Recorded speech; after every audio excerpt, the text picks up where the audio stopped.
This is Dr. Laura. The call of the day is coming right up after this message from my sponsor. We all need to know there are people who care, which is why Annie's Caring Kit Club really struck a chord with me. Annie's makes it easy to crochet for a cause. They mail all the instructions, patterns, and yarn you need to make something comforting for seriously ill kids and adults. Each month's project highlights a cause and a reputable organization that will send your handmade gift to a person in need of warmth and kindness. My listener, Shannon, wrote to me after joining Annie's, saying, I received my first kit today for the chemo cap with the scarf. You're so right, Dr. Laura. It's absolutely fabulous, and this makes my heart happy. So let Annie's inspire your creativity with ready-to-go craft kits for jewelry making, paper crafts, sewing, woodworking, and more. Great for adults and kiddos, too. Subscriptions are monthly. You can cancel anytime. Are you ready to start creating? Dr. Laura listeners get their first kit for 75% off. So go to annieskitclubs.com/Dr. Laura. That's annieskitclubs.com/Dr. Laura for 75% off. Thanks for listening to my Call of the Day podcast. You can hear my live radio program Monday through Friday from 2 to 5 p.m. Eastern Time on Sirius XM Triumph 111. Bill, welcome to the program. How are you, Dr. Laura? Hi. What can I do for you? My wife and I have been married for 30 years. We have 2 grown daughters. About year 10 of our marriage, intimacy began to decrease. It led to a period of probably 12 to 14 years where we had very rare physical intimacy of any type. During that time, she gave up her career to raise our children, did a great job. She was very focused on them.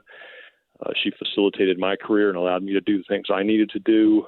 I had 2 jobs during that time, 2 professional jobs. One was in the military. I was deployed a couple times, which created some further stress. But we reached about year 24 of our marriage. I had enough, was frustrated, and suggested that we consider divorce. We went to counseling for about a year and a half, and things between us got somewhat better, but there was really never a return of the level of intimacy, the connection that we had initially.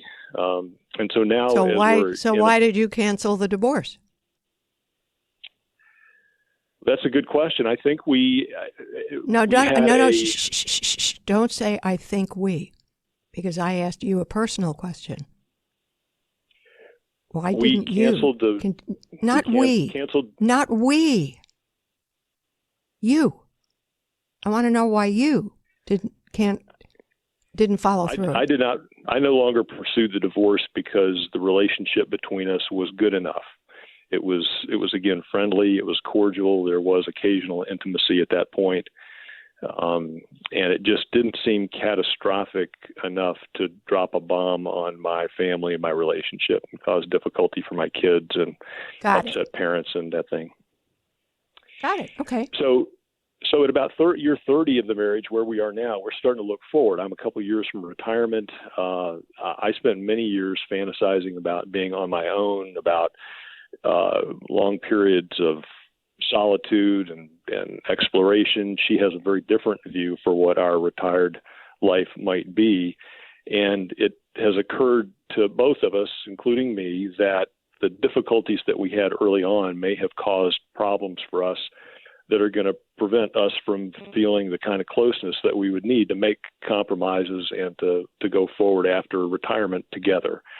And my principal dilemma is whether I should abandon this idea that I have, it's very desirable to me, about being on my own, about going off and doing whatever I want to do because it's selfish or self-centered, understanding that if I don't abandon that idea, that desire that I have, that it might be better for my wife, my kids, my family, but at the same time I'm going to be kind of saddled with living a life that I'm not that excited about living, or at least at the moment don't think I would be excited about living.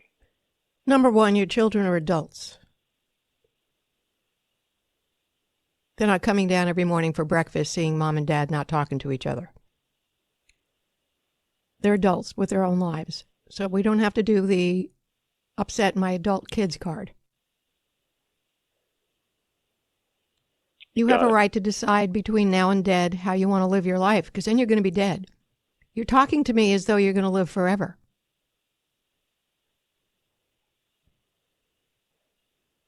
True. You're not. You're on the last half of your life. Maybe half. I'm being generous. I think you are, but thank you. So you have to make a decision.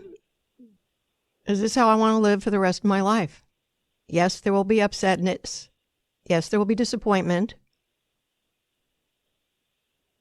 But I put up with this for 3 decades and I'm done. My turn. I don't find that illegitimate. But it's a choice you have to make. You're scared to make it. You're uncomfortable to make it. You label yourself as selfish and this, that, and the other thing. So when you label yourself bad person, of course it makes it very difficult for you to make a rational decision. You have as much right to make a rational decision as to how you want to live the rest of your life as she has to decide how she wants to live the rest of her life.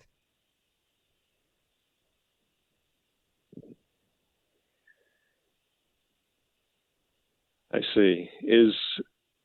And no decision you make is going to be win, win, win, win, win, win, win. There is no such decision. You have to decide which price you want to pay. Do you want to get to the end of your life and say, oh, shit?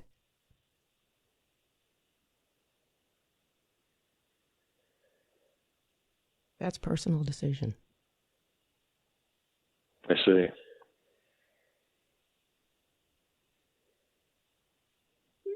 You know, it's such a challenge when you've gone from a very difficult, unpleasant, mutually unpleasant relationship and gone through therapy and reached a point where you're friends again and where the relationship is I hope on a day-to-day basis. If you leave, I hope you're always friends. That's not the same thing as a lover or spouse.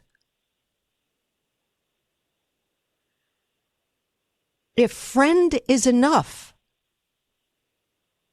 then you sacrifice for that. If friend is not enough, then you don't. I'm glad you two got friendlier. That was much better for both your health, your psyche, and your kids. But friends is not the same thing as married lovers. Is it unrealistic at this point in our lives that we would both have an expectation of being married lovers? You know the answer to that. You lived it.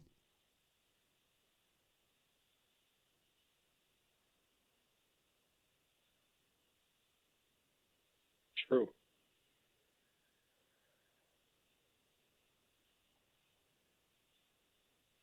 When you want to make assumptions, you have to think, on what basis am I making the assumptions? Do I see any reason that this would be a reasonable assumption?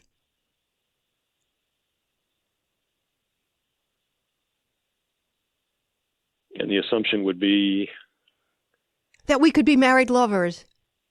How would that happen without her interest?